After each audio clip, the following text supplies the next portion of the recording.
شروع اللہ کے نام سے جو بڑا مہربان نہایت رحم والا ہے۔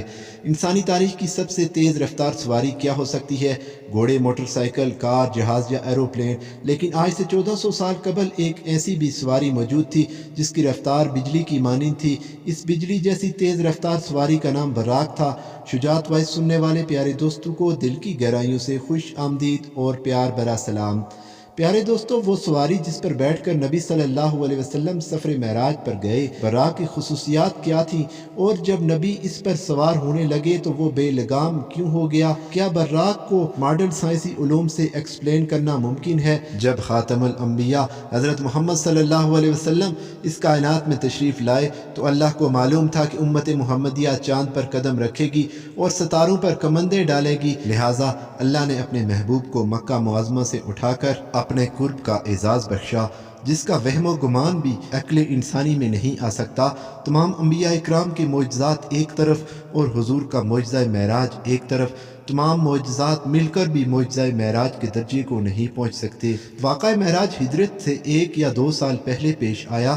اس وقت ہمارے پیارے نبی صلی اللہ علیہ وسلم کی عمر مبارک 52 سال تھی اور یہ 27 رجب کی شب کا واقعہ تھا، لہٰذا حضرت مالک بن ساسا سے مروی ہے کہ خود رسول اللہ صلی اللہ علیہ وسلم نے فرمایا کہ میں نیند اور بیداری کے درمیانی کیفیت میں تھا جب میرے پاس ایک فرشتہ آیا، اس نے میرا سینہ چیرا، پھر میرے دل کو نکال کر غسل دیا اور اسے دوبارہ اندر رکھ دیا۔ پھر ایک سواری لائی گئی جو خچر سے چھوٹی اور گوشت دراز سے بڑی تھی، اس کا رنگ سفید تھا، اسے براق کہا جاتا ہے، بس مجھے اس پر سوار کرایا گیا۔ روایت ہے کہ حضور براق پر سوار ہو کر بیت المقدس پہنچے تو براق سے نیچے اترے اور اس کی لگام کو اس ستونوں کے ساتھ باندھ لیا جس کے ساتھ انبیاء اکرام نے اپنی سواریوں کی لگام باندھے رکھی تھی۔ اس کے بعد نبی صلی اللہ علیہ وسلم مسجد اقصی میں داخل ہو گئے۔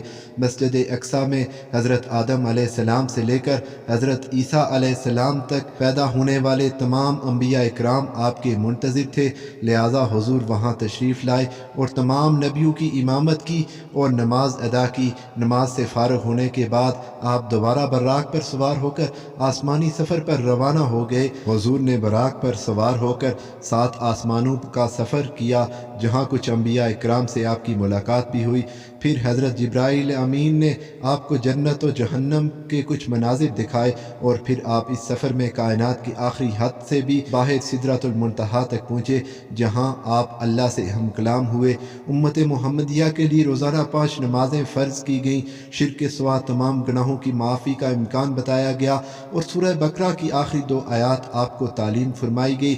اس سفر کی واپسی پر حضور اپنے مقام پر کچھ اس حالت میں پہنچے کہ روایت کے مطابق ابھی آپ کے گھر کی کنڈی ہل رہی تھی اور آپ کے وضو کا پانی ابھی تک آپ کے جسم مبارک سے ٹپک رہا تھا۔ معراج کے اس واقعے کو اللہ نے انتہائی تفصیل کے ساتھ قرآن مجید کی سورہ اسراء میں یوں بیان کیا ہے: پاک ہے وہ رات جس نے راتوں رات اپنے بندے کو مسجد حرام سے مسجد اقصی تک سیر کرائی، جس کے ارد گرد ہم نے برکت رکھی ہے تاکہ ہم اسے اپنی کچھ نشانیاں دکھائیں، بے شک وہ سننے والا دیکھنے والا ہے۔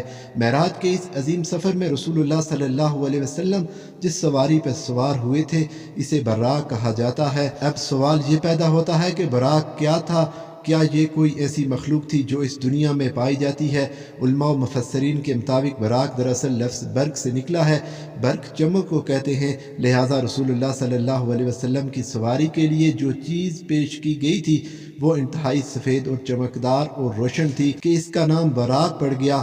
یہ بھی کہا گیا ہے کہ براق کو اس لیے براق کہا جاتا ہے کہ وہ برق یعنی بجلی کی چمک کی مانند اس کی رفتار ہے۔ روایتوں کے مطابق براق خچر سے چھوٹا اور گدھے سے بڑا تھا اور جہاں اس کی حد نگاہ پڑتی تھی وہاں اس کا قدم پڑتا تھا۔ علماء کے ذہن میں یہ سوال بھی پیدا ہوا کہ اللہ نے حضور کی سواری کے لیے براق کا ہی انتخاب کیوں کیا جبکہ وہ اس بات پر قادر ہے کہ بغیر کسی سواری کے آپ کو سفر کے تمام مراحل طے کروا دیتا۔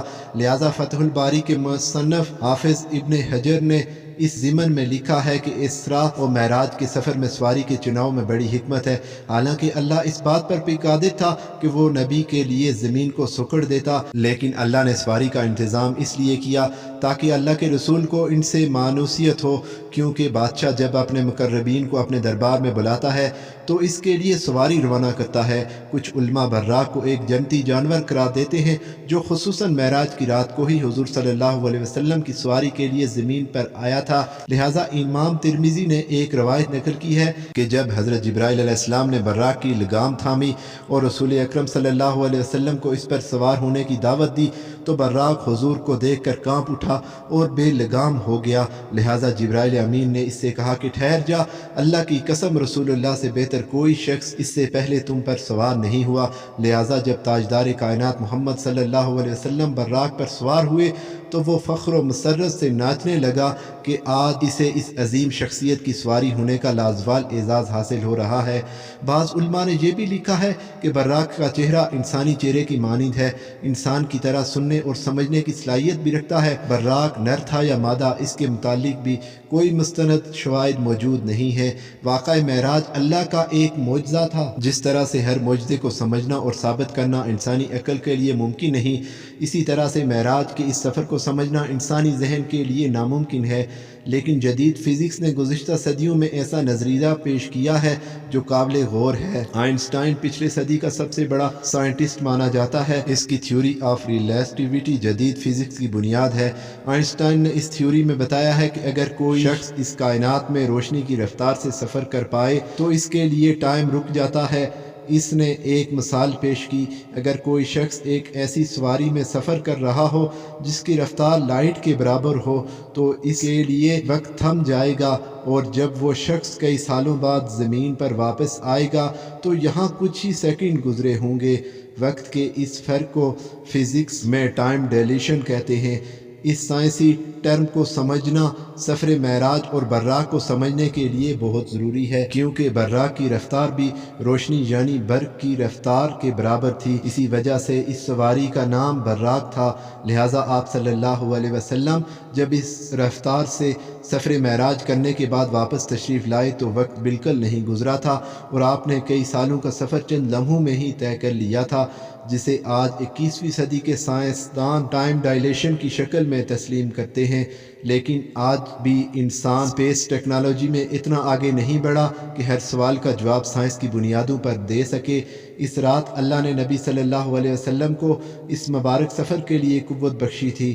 پیارے دوستو، ویڈیو پسند آئی ہو تو ویڈیو کو لائک اور چینل کو سبسکرائب ضرور کریں، کیونکہ میں روزانہ اسلامی اور معلوماتی ویڈیو اس چینل پر اپلوڈ کرتا ہوں۔